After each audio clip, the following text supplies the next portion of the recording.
द्वितीय वर्ष संस्कृत के द्वितीय प्रश्न पत्र में आज हम प्राचीन भारत की आश्रम व्यवस्था का अध्ययन कर रहे हैं।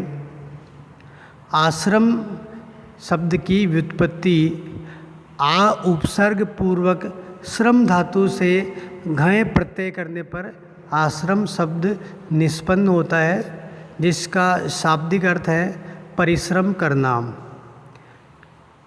इसकी व्याख्या इस रूप में कर सकते हैं, मानव जीवन का वह स्तर या वह जीवन क्रम जिसमें ज्ञान, बल, धर्म, ऐश्वर्य और मुक्ति आदि उद्देश्यों की प्राप्ति के लिए मर्यादा पूर्वक निरंतर श्रम किया जाए। श्राम्यन्ति अस्मिन् इति आश्रम है, अर्थात मानव जीवन का ऐसा स्तर जिसमें व्यक्ति अत्यधिक परिश्रम करता है। आश्रम व्यवस्था की उत्पत्ति का उत्पत्ति काल हम उत्तर वैदिक काल से मान सकते हैं। सर्वप्रथम जाबालोपनिषद में 4 आश्रमों का वर्णन मिलता है। इसका अर्थ यह है कि उत्तर वैदिक काल में 4 आश्रमों की अवस्था विकसित हो चुकी थी। आश्रमों की संख्या 4 मानी गई है। मानव जीवन को 100 वर्षों का मानते हुए जीवन को 4 भागों में बांट दिया गया है। 25 वर्ष तक ब्रह्मचर्य आश्रम, 50 वर्ष तक गृहस्थ आश्रम, 75 वर्ष तक वानप्रस्थ आश्रम एवं 75 से अंतिम अवस्था का संन्यास आश्रम। प्रथम आश्रम है ब्रह्मचर्य आश्रम। ब्रह्मचर्य शब्द 2 शब्दों से मिलकर बना है। ब्रह्म अर्थात ज्ञान, चर्य अर्थात विचरण करना, अर्थात ज्ञान की प्राप्ति के लिए विचरण करना। अर्थात इस आश्रम में मनुष्य का लक्ष्य ज्ञान प्राप्ति है एवं वह इस लक्ष्य की प्राप्ति के लिए अपनी दिनचर्या को व्यवस्थित करता है।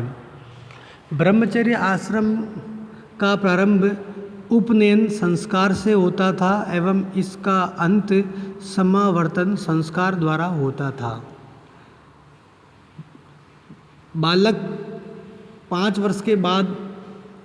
के 5 वर्ष की आयु के बाद उसके माता पिता उसे किसी गुरुकुल में ले जाते थे एवं गुरु उसे अध्ययन का इच्छुक जान करके उसे अपनी सेवा में स्वीकार करता था।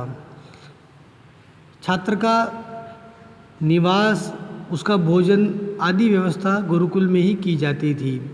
वह घर पर नहीं आता था एवं 25 वर्ष की आयु तक वहीं पर नियम पूर्वक गुरु से अध्ययन करता था। छात्र का जीवन अत्यंत संयमित होता था। वह किसी प्रकार का श्रृंगार, नृत्य, गीत इत्यादि नहीं करता था। वह संयमित जीवन एवं उच्च विचार को मन में रख कर के अपनी दिनचर्या को व्यतीत करता था। उदाहरण के रूप में छात्र गुरु के सोने के बाद सोता था एवं गुरु के उठने से पहले उठ जाता था। वह गुरु की हर बात को मानता था, गुरु के हर आदेश का पालन करता था। यथा छात्र गुरु के आदेश पर आसपास के गाँव में जाकर के भिक्षावृत्ति अर्थात भोजन मांगता था एवं उसको लाने के पश्चात गुरु को अर्पित करके गुरु जो दे देते थे उनको वह प्रसन्नता से स्वीकार कर लेता था। छात्र किसी भी स्तर का हो, वह सभी के साथ समान रूप से रहता था, भले वह राजकुमार हो अथवा किसी निर्धन का पुत्र।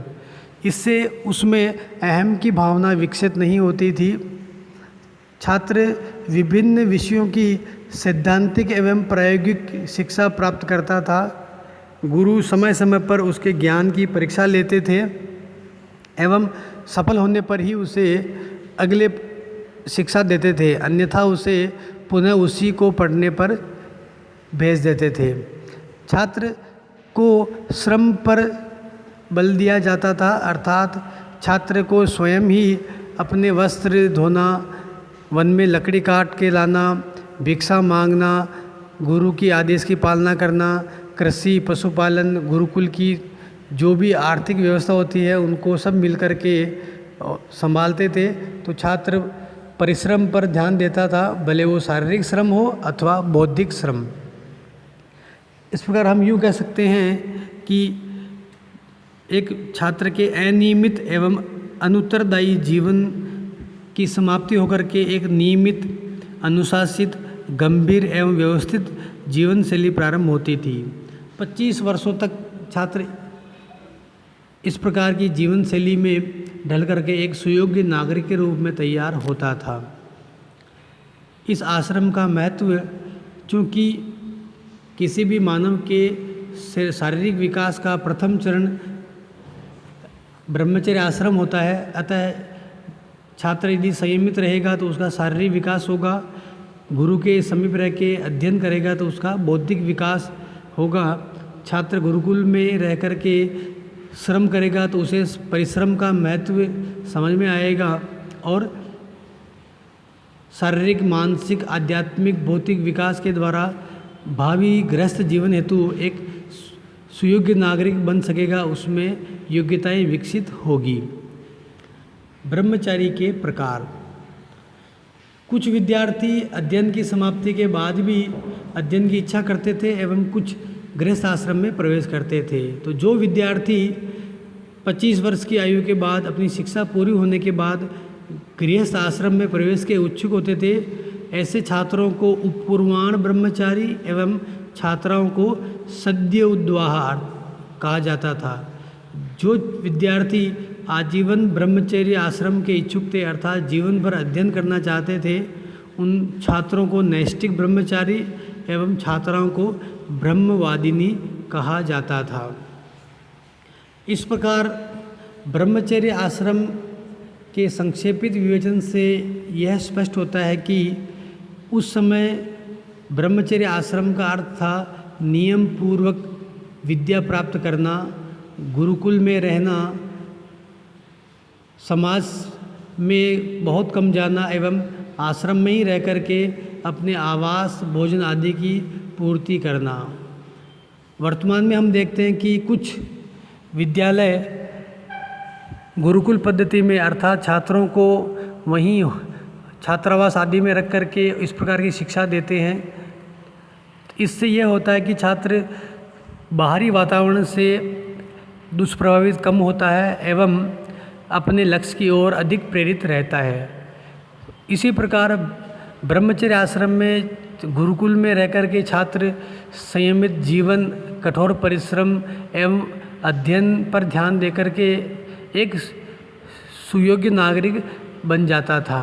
इस प्रकार ब्रह्मचर्य आश्रम मानव जीवन के शारीरिक विकास का, बौद्धिक विकास का, मानसिक विकास का प्रथम चरण था। एक सुयोग्य नागरिक बनने में ब्रह्मचर्य आश्रम की महत्ता आज भी मानी जाती है। धन्यवाद।